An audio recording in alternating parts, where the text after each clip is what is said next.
Bonjour, chers parents et futurs parents. Très heureuse, vraiment très contente de vous retrouver pour le 3e épisode de mon podcast Parents & Com, au cœur de la communication des cœurs. Entrons tout de suite dans le vif du sujet. Aujourd'hui, nous allons regarder ensemble ce que sont les 5 drivers parentaux. Alors, avez-vous déjà remarqué des comportements chez vous qui semblent très récurrents et très difficiles à changer? Des schémas de pensée ou d'action qui se répètent, parfois sans que vous le vouliez vraiment? Si oui, rassurez-vous, vous n'êtes pas seul. L'une des raisons possibles à cela peut être ces fameux drivers parentaux. Essayons d'abord de les comprendre. Qu'est-ce que sont les drivers parentaux? Ou les drivers de toute façon? Alors, ce sont des choses inconscientes. Quand je dis des choses, ce sont des croyances profondément ancrées que nous héritons de qui? De nos propres parents et qui ont un impact considérable sur notre personnalité et donc sur notre comportement. L'un, évidemment, n'allant pas sans l'autre. Ces croyances sont souvent, comme vous l'avez sans doute déjà compris, instillées dès notre plus jeune âge, lorsque nous sommes encore très impressionnables, et j'entends par impressionnable, pas encore capables de faire face à la submersion de certaines émotions. Ces croyances sont parfois, et même très souvent, transmises de génération en génération, sans même que nous en soyons conscients. Donc ces drivers se présentent en tous les cas comme des messages souvent subtils mais très puissants, que nous intériorisons et qui influencent nos actions tout au long de notre vie. À condition, bien sûr, de ne rien y faire, comme nous allons le voir plus tard. Il se manifeste sous forme de règles imposées par nos parents, de phrases toutes faites qui nous sont répétées inlassablement, ou encore de comportements dits modèles que nous adoptons sans nous en rendre compte. Ceci étant dit, voyons maintenant quels sont les 5 drivers parentaux couramment observé chez les individus. Le premier driver est « sois parfait ». Il y a ici conditionnement de l'enfant à toujours chercher la perfection et à ne jamais accepter les erreurs. Ce driver peut engendrer des comportements tels que la procrastination, par peur de ne pas atteindre la perfection attendue. C'est une des conséquences, il y en a d'autres. Le deuxième driver est « dépêche-toi ». Cette injonction pousse l'enfant à agir rapidement, sans prendre le temps de réfléchir ou de savourer les moments présents. Cela peut, à l'âge adulte, entraîner une tendance à la précipitation dans absolument toutes les sphères de la vie. Le troisième driver s'intitule « Fais plaisir ». Ça consiste à toujours chercher à satisfaire les autres au détriment de ses propres besoins. Les personnes qui ont intégré ce driver peuvent avoir du mal à mettre leurs propres limites et éprouver une difficulté à dire non. Le quatrième driver est « sois fort ». Ces deux mots sont le message pour l'enfant de ne jamais montrer de faiblesse ou de vulnérabilité. En résulte souvent une difficulté à exprimer ses émotions et à demander de l'aide lorsqu'on en a besoin. Le dernier et cinquième driver est « fais des efforts ». Cela pousse l'enfant à toujours fournir un effort considérable pour obtenir ce qu'il souhaite Et donc cela peut entraîner une tendance à s'épuiser en cherchant, mais alors constamment, à atteindre des objectifs ambitieux. Ça, c'est pas un problème, mais le problème, c'est que c'est souvent au détriment de son bien-être. Les drivers parentaux, comme vous l'aurez compris, donc hérités de l'enfance, peuvent influencer significativement la vie adulte. Donc, il est important pour chaque parent de prendre conscience de ses propres drivers inconscients. Premièrement, afin de ne pas les transmettre à ses propres enfants. Deuxièmement, en prendre conscience, c'est déjà commencer à les dépasser. Enfin, les remettre en question et travailler à les désamorcer est essentiel pour briser ce fichu cycle générationnel. Donc, chers parents, comprendre l'impact des drivers inconscients parentaux sur votre personnalité est une étape essentielle pour construire des relations familiales saines et équilibrées. En prenant conscience de ces croyances profondes, vous pouvez donc travailler à les désamorcer et à instaurer des schémas comportementaux apaisants, pour le coup, aussi bien pour vous-même que pour vos proches. D'autant plus que si vous ne le faites pas, je suis obligée de vous dire que ces comportements hérités des parents, les vôtres, peuvent avoir des conséquences dévastatrices sur vos vies et celles de vos enfants. D'autant que les enfants sont particulièrement, on l'a déjà vu, vulnérables aux effets des drivers parentaux. En effet, élevés dans un environnement où l'amour et l'approbation sont conditionnels à la satisfaction des attentes parentales, les enfants peuvent développer une faible estime d'eux-mêmes et un sentiment d'inadéquation. Par exemple, un enfant dont les parents valorisent uniquement la réussite académique peut ressentir un très fort stress et une pression écrasante pour, entre guillemets, performer, et ceci, bien évidemment, au détriment de son bien-être émotionnel. De plus, les enfants qui ne répondent pas aux attentes imposées par les drivers parentaux peuvent faire l'expérience de rejet, de critique constante et de désapprobation, ce qui peut entraîner des traumatismes émotionnels durables et, en plus, cerise sur le gâteau, des difficultés relationnelles à l'âge adulte. Donc, une première conséquence dévastatrice sur l'enfant, c'est la baisse d'estime de soi. Imaginez un enfant qui est constamment critiqué pour ses imperfections ou poussé à atteindre des standards totalement irréalistes. Il est inévitable qu'il commence à douter de lui-même et de sa valeur en tant qu'individu. Cette faible estime de soi peut persister à l'âge adulte, affectant tous les aspects de la vie de cet enfant devenu donc adulte, y compris son succès académique, sa vie sociale et ses relations, donc toutes ces sphères de vie. La deuxième conséquence, c'est l'impact sur le développement émotionnel de cet enfant. Lorsque les parents sont excessivement stricts ou autoritaires, l'enfant peut se sentir dévalorisé et incapable d'exprimer ses propres émotions.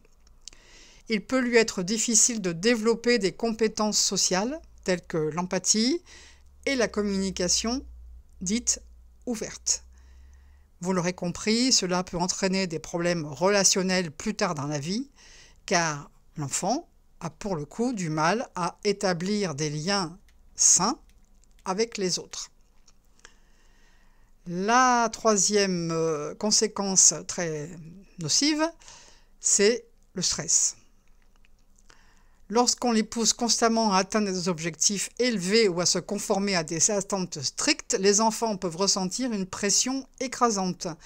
Cette pression constante et c'est là le problème, peut se transformer en anxiété, en dépression et en problème de santé mentale beaucoup plus grave. Il est essentiel de rappeler que les enfants ont besoin d'espace pour grandir et explorer leur propre identité sans être constamment contraints par les attentes de leurs parents. Ces drivers ont aussi tendance à envenimer les rapports familiaux, surtout lorsque les enfants ne satisfont pas à ces attentes trop rigides. Les parents pris au piège de leur propre schéma de comportement peuvent réagir avec colère, frustration, déception, notamment lorsque les enfants, je le disais, ne répondent pas à leurs attentes. Cela crée un climat de tension et de conflit au sein de la famille, où l'amour et le soutien sont conditionnels à la conformité aux normes imposées. Les enfants, quant à eux, peuvent ressentir un sentiment d'injustice et de ressentiment envers leurs parents. Évidemment, cela entraîne une communication inefficace, des conflits fréquents et parfois, pour aller plus loin, une rupture du lien familial. Cette dynamique toxique peut persister pendant des années, affectant non seulement les relations entre parents et enfants, mais aussi, ne l'oublions pas, les relations entre frères et sœurs. C'est pourquoi il est absolument essentiel de comprendre ces drivers et leur impact. Pour naviguer efficacement dans vos propres relations familiales et élever vos enfants dans un environnement sain, épanouissant. Regardons maintenant de plus près les 3 leçons à tirer des drivers parentaux. La première leçon, c'est que ces drivers, il faut bien comprendre, sont ancrés par notre propre éducation.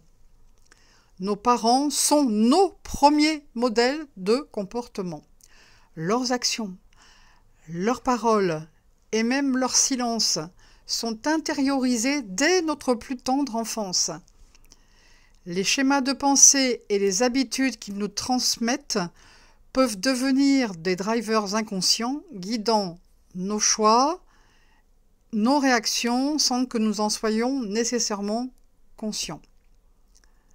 Par exemple, si nous avons grandi dans un environnement où la critique était constante, nous pourrions internaliser cette voix critique et l'appliquer à nous-mêmes et à nos propres enfants. La deuxième leçon à retenir, c'est l'impact majeur sur l'avenir psychologique de vos propres enfants. Les comportements que vous avez appris de vos parents peuvent se reproduire dans votre façon d'éduquer vos propres enfants, perpétuant ainsi un cycle de comportement nocif ou tout au moins limitant.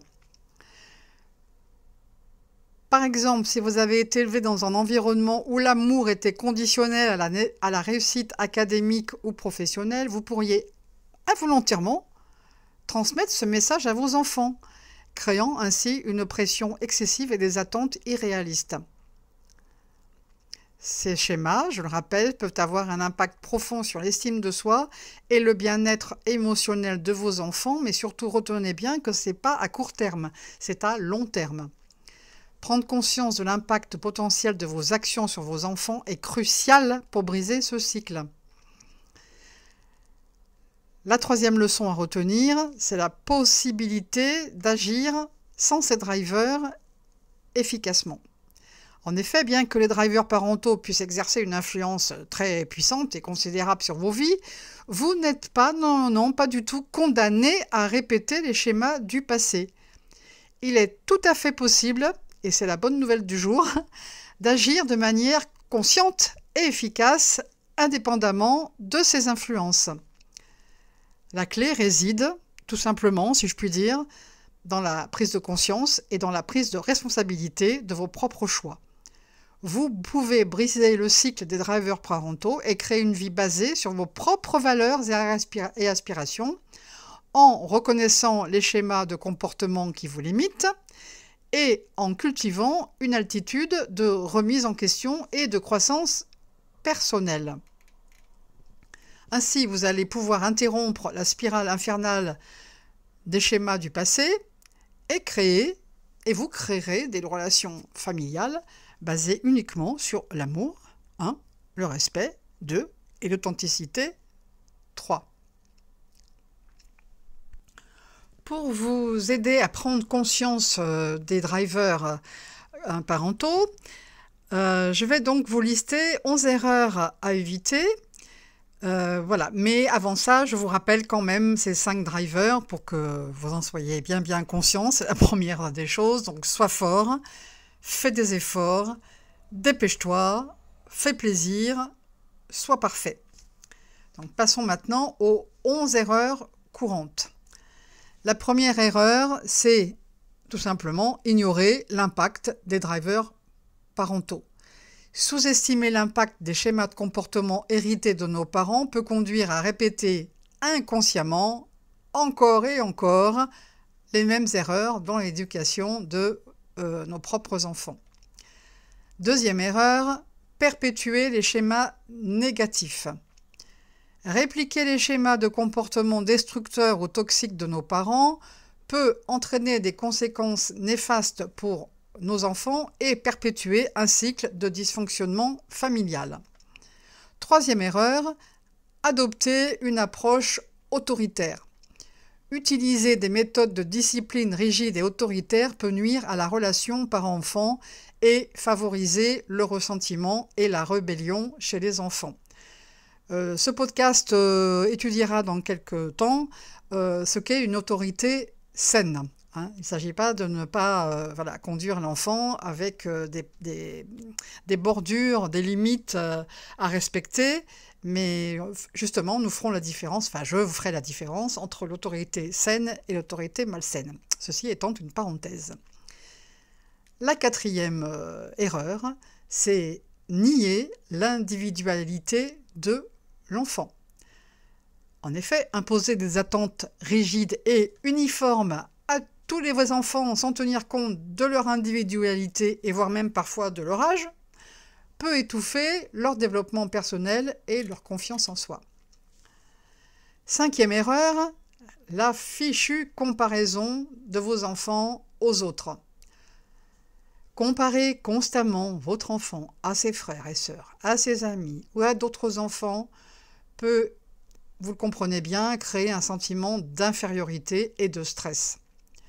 Apprenez à valoriser les différences et à célébrer les réussites individuelles de chaque enfant. Aurais-je besoin de le rappeler, chaque enfant est unique et a des talents et des compétences différents.